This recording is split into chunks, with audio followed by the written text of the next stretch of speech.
دیہات کی زندگی خاموشی میں بھی ایک عجیب سی موسیقی سنائی دیتی ہے۔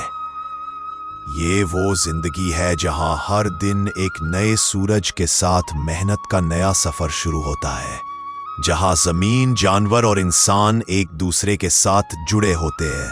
آج کی کہانی ہے ایک ایسے دن کی جو روایت کے پہے پر چلتا ہے۔ دن ڈھلے کی روشنی کھیتوں پر بکھر رہی ہے، ہوا میں مٹی اور گھاس کی خوشبو گھلی ہوئی ہے۔ پرندے چہچہا رہے ہیں، کہیں دور سے بیل کی گھنٹی کی جھنکار سنائی دیتی ہے۔ پگڈنڈی پر چلتے ہوئے قدم دھیرے دھیرے ایک پرانی ٹوکا مشین کے پاس رک جاتے ہیں۔ یہ مشین کئی سالوں سے ساتھ نبھا رہی ہے، مگر آج اس کے بلیڈ یعنی ٹوکے اپنی تیزی کھو چکے ہیں۔ پرانی چابی گھما کر بلیڈ کھولے جاتے ہیں، ایک ایک پیچ کھلتے ہی دھات کی ہلکی ہلکی چرچراہٹ سنائی دیتی ہے۔ یہ ٹوکے اب لوہار کے پاس جائیں گے، راستہ خاموش مگر ماحول کہانیوں سے بھرا ہوا۔ ہر موڑ، ہر گلی ماضی کی یاد دلاتی ہے، جیسے یہ سفر صرف لوہے کو تیز کرنے کا نہیں بلکہ ایک روایت کو زندہ رکھنے کا ہے۔ دھوکنی کی سانسوں جیسی آواز، بھٹی کی تپش اور ہتھوڑے کی تھاپ، یہ سب ایک الگ دھن بناتے ہیں۔ گرم انگاروں میں لوہا سرخ ہو جاتا ہے، پھر سنہری اور آخر میں سفید۔ ہتھوڑے کی ٹھک ٹھک گاؤں کی دھڑکن کی طرح لگتی ہے، کنارے تیز ہوتے ہیں، دھات دوبارہ جوان ہو جاتی ہے اور پھر ٹھنڈے پانی میں ڈوب کر سکون پا لیتی ہے۔ یہ محنت کا وہ لمحہ ہے جو صرف کام نہیں، ایک فن ہے، ایک داستان ہے۔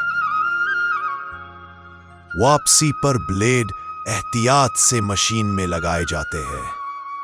ہر پیچ مضبوطی سے کسا جاتا ہے، لکڑی کی گدی سیدھی کی جاتی ہے، پہیا خاموش کھڑا ہے، جیسے انتظار کر رہا ہو کہ کب دوبارہ گھومے گا۔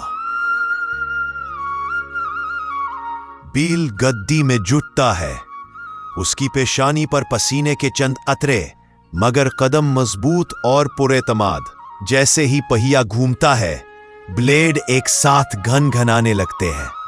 لمبی لمبی گھاس مشین میں ڈالی جاتی ہے، لمحوں میں چھوٹے چھوٹے ٹکڑوں میں بدل جاتی ہے۔ بیل آہستہ آہستہ چلتا ہے اور پہیا گھومتا رہتا ہے۔ یہ انسان اور جانور کا ایک ایسا تعلق ہے جہاں محنت اور ہم آہنگی ساتھ ساتھ چلتی ہے۔ چارہ مکمل ہونے پر بیل کو پیار سے تھپ تھپایا جاتا ہے اور کھول دیا جاتا ہے۔ مویشیوں کے سامنے ہری گھاس رکھی جاتی ہے اور وہ شوق سے کھانے لگتے ہیں۔